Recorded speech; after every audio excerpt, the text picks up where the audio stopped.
Hi, Sagittarius, Sun and Rising. Welcome to your October 2023 Astro Update. It's Raina here. So, I am a Sun in Sag, and I erased our video, so I have to do this again. That's fine. No biggie. October is great for Sages because for a lot of the month, the Sun is in a friendly angle to us through the sign of Libra. It forms a sextile, and it's coming from the 11th house. So as the month begins, we have the Sun in that 11th house. We have Mars there, and this can be, with Mars in the 11th house, you may be actively reaching out to people that you know, like friends and acquaintances and groups that you belong to for some reason, whether it's just simply social or if there is a particular cause that you're involved with, or in the case of some professions, networking. On the 4th of the month, Mercury joins the party in the 11th. And the 11th house is also the house of hopes and wishes. So with Mercury here, the person can be thinking about the kind of long-range goals that they have. That's another name for hopes and wishes, which is kind of funny because goals sounds very Saturnian. You know, it sounds like the 10th house, like career stuff, which of course there are such a thing as career goals, but these would be more other things that you want in your life to make you feel more, happier, more invested in your life. It could be like even experiences that you wish to have, not necessarily things that you want, but experiences, circumstances. On the 8th of the month, and also, well, Mercury is very communicative, so you could be talking to friends or other people to do whatever is going on in your life at the moment.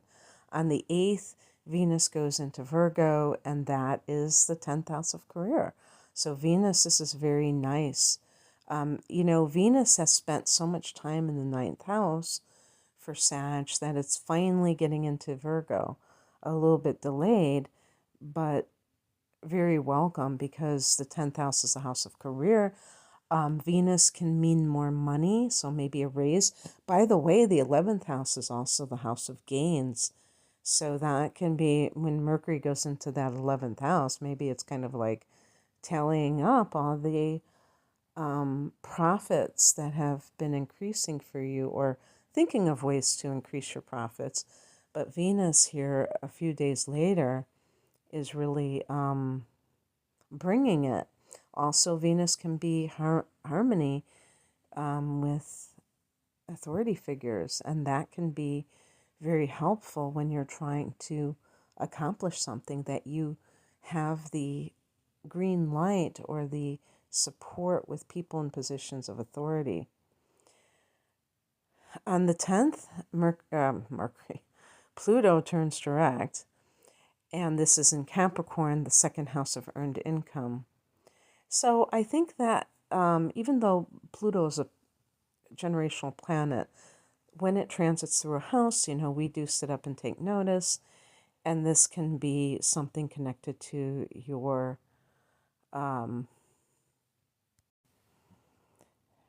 life in general that is financial, okay? When Pluto was retrograding, you may have looked at your money situation, but from an internalized perspective, because Pluto is about wealth and it's about power. But sometimes people will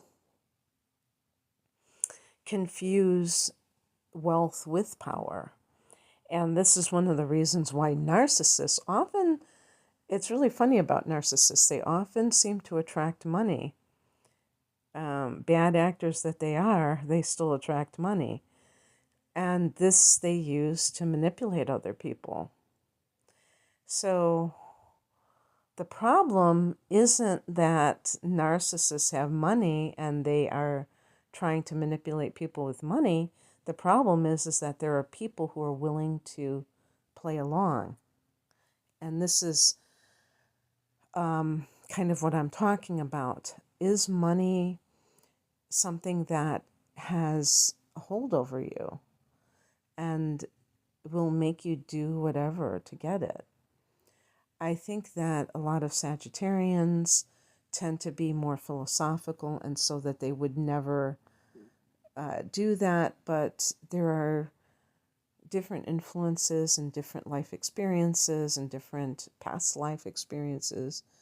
So all of this has been something you've been pondering or maybe feeling on a deep level. And now with Pluto direct, I think it will move forward, and any kind of hitches to your finances, if you felt like anything has been stopped up for the last several months since the beginning of May, hopefully you'll see it moving in the right direction. On the 12th, Mars goes into Scorpio. Speaking of Pluto, Mars and Pluto are rulers of Scorpio, so we've got this, scorpionic energy. And Scorpio for Sag is the 12th house. So great time to do yoga because Mars is very active. The 12th house is very contemplative. Also, look out for, I dare say this, hidden enemies. In some cases, or just kind of like be like me and be a hermit, and then you won't have to deal with society. Believe it or not,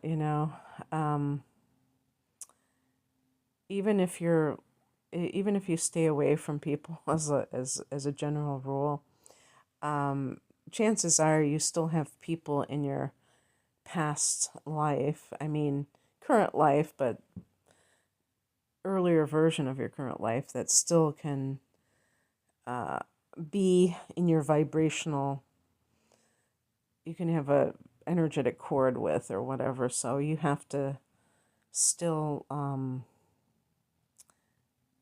try to be as detached as possible. But anyway, you may want to be, maybe you'll start doing something behind the scenes that will, that you'll bring out later, but you're not going to necessarily tell anybody about this project. This could also be, I could see this being like a private affair for some people. On the 14th, we have a solar eclipse at 21 degrees of Libra. A solar eclipse is a powerful new moon, and this is in that 11th house. And I've heard that the 11th house is the luckiest house. Now, I also heard that Sag's domain, the 9th house, is the luckiest house because Jupiter rules that house. So, like everything else in life, there are conflicting opinions. And, my moon in Virgo just like cringes at the thought, but it is what it is. I heard another astrologer talking about another astrologer who has since passed away, whose name is Jan Spiller. And Jan Spiller wrote a book. I can't think of the name, but it was about I don't know if it was about the new moon in particular, about the new and full moons, but she said that when you have a new moon in the 11th house, to make 40 wishes. And I mean, with solar eclipses being the power of 3 new moons, does that mean 120 wishes? I don't know. But I think I tried to do that once, hearing another astrologer mention this and getting Jan's book. And it was really hard to make 40 wishes. So basically, I mean, you should, try it if you want. Even if you think it's silly, try it, because who knows? And actually, wishes can be something very simple, very basic. It could be like a certain sweater that you want, or something that is a little bit more pricey, or something that you wouldn't normally get. I mean, it doesn't have to be something major, but it can be something major too. I'm going to try it. I think that we're not supposed to do it right on that date, because new moons, uh, you know, I think it's like in the couple of days afterwards. I'm going to have to double check on that.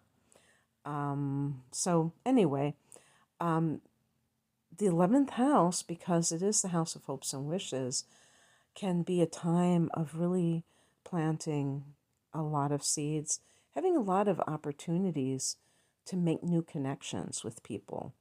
Now, if you're like me and you are an introvert, which there are fire signs like Sagittarius or Sag rising, I would assume. I think Sag sun signs would be more likely to be like that, because if you have a fire sign ascendant like Sag, then you present yourself to other people in a more open way. But in my case, I have Taurus rising. If you have an earth sign rising or a water sign rising, then you may be more subdued and you may be more introverted. Or if your sun is in the 12th house or something like that. So even people like us, we may not see ourselves as shy, but we're just introverted, meaning that we just prefer to be alone or to be in an like with another person, not necessarily in a big crowd or with like a big noisy party or something like that. And I like being in a crowd as long as I don't have to talk to anyone. I mean, because it's like it can be very draining, I think. And I think this is also true about empaths. But one of the things that I have found, and you may find very useful, is that when I'm in a controlled setting, like a workshop or like a class or a workshop or something like that, it feels a little bit more comfortable because it's not just like mingling and having to make small talk. It's really like guided. And the best thing of all is when it's like a silent workshop. What do they call those when you don't talk? Like, yeah, something like that. An all day silent retreat and things like that. But you can still commune with others. In any case, I feel that in the next year, we're going to have triggers to this 11th house, and I think it's going to be a time because eclipses are fated. So you may find that you meet people, you join groups that have a profound influence or impact on your life at this phase of your journey. So just keep that in mind. Maybe it won't happen right away. The eclipse energy can even happen in September as I'm recording this. So just keep that in mind if you're listening in September. On the 22nd, but also I feel like with gains, this can be very good for career matters, financially. On the 22nd, Mercury goes into Scorpio, into that 12th house, and this can make your mind more creative and receptive psychically. So take advantage of that. This is the dream state, so write down your dreams if you have any when you wake up. I don't dream that, a lot of times that I remember, which I actually like, because when I do have dreams and I wake up, I feel like I really didn't rest. Like I was just thinking all the time or doing things. So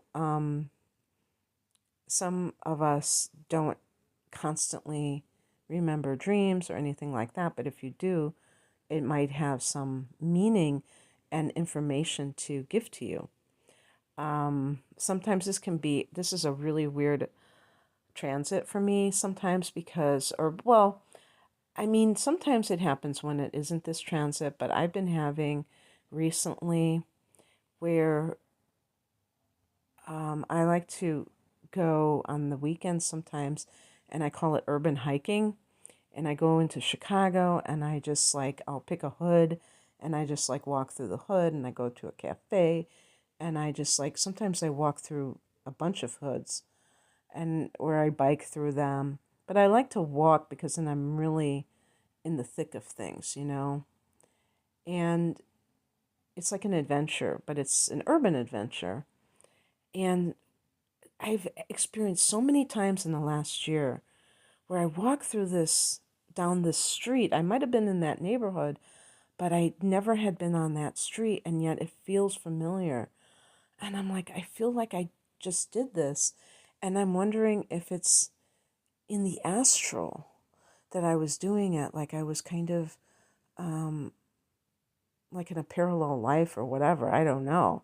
So I don't know if any of you, if you've had like a similar experience, could you tell me about it down below? Because I don't know, it's like this is like kind of a new thing for me, and it's really freaky. It's like I can't really wrap my brain around it. So anyway, there can be some of these psychic hits or whatever. I don't know what you'd call them. The sun goes there the next day, the 12th house. So this is kind of that.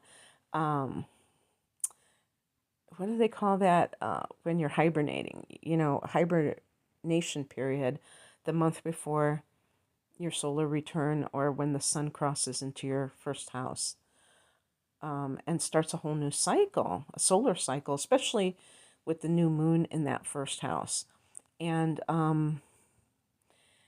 so you may feel more um, desiring of solitude because the 12th house can be, this is the hermit house, solitude, meditation, great time for meditation.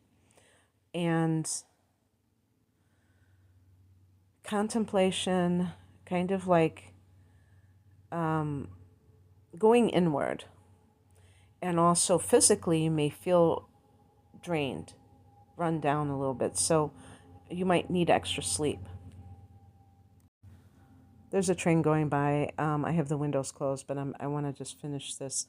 On the 28th, we have a lunar eclipse at 5 degrees of Taurus. This is the last one in Taurus. And for Sag, this is a 6th house of work. However, for some of you, this may fall actually in the 5th house. The only way to truly know, especially for your natal chart, because that's where people are usually consulting. So this would be for your rising in Sag, is to look at your chart, because the unequal house system is the one that I use for personal readings. And so everything is nice and neat. And so anyway, I'm going to focus on the 6th house, and this is a house of work or service to others. This is the house of your daily routine and the house of health. So this is a very powerful full moon. This can be a breakthrough work-wise. If you've been trying to advance, this could be like maybe you really do something that catapults you to a much higher position. The 5th house, by the way, can be the business that you own, so it could be a breakthrough in your business, taking you to a whole new level. And with that 10th house, 11th house activity, I can see that as well in terms of money, in terms of advancement to a higher position, but working for yourself. It could be, making more money and attaining more of a foothold. For some people with the lunar eclipse in the 6th house, a job can leave you, but you may have wanted to leave that job, but you didn't have the guts. And this can be the universe's gift to you, and you can always get another job. It's not like it's the end of the world, and that might not be right for you anymore. So it can change something. Maybe your schedule changes radically. You were working second shift and now you're working first shift, and you have to get up early in the morning, and before you were like sleeping in the morning. So see how it changes. Great time for purification of the physical vessel. The sixth house is health. Maybe some health challenge finally resolves itself. Sometimes people may have that crisis point where they have to, it's like, okay, you have to do something. You can't ignore what's been going on. But I think that this could also be a grand finale of just for the last couple of years, if you've had a certain, or 18 months, something wrong, that now that is leaving your life. And I wouldn't doubt that a lot of times this is accompanied by the person making changes in their own life, that it just doesn't randomly leave. But because you have these plants in the 12th house, the influence of your psychological or your spiritual influences may be, you may be seeing that connection up close, because it's like the mind-body connection. And when I say mind, it can be also that spiritual part of your mind as well. Okay, that's what I have for you, Sag. I hope that this resonated. If you would like a private reading, I'm promoting my double readings, which are an hour of natal chart analysis and an hour of transits for the upcoming 12 months for a special price. It's called my deep dive reading. I have one with those two readings plus a full-length tarot reading called The Whole Enchilada, and I have other readings for different issues like relationships and career, life path, that kind of thing. You can find out more information at the link below. I'm at rainamoonastrology.com. Thanks for listening. Bye.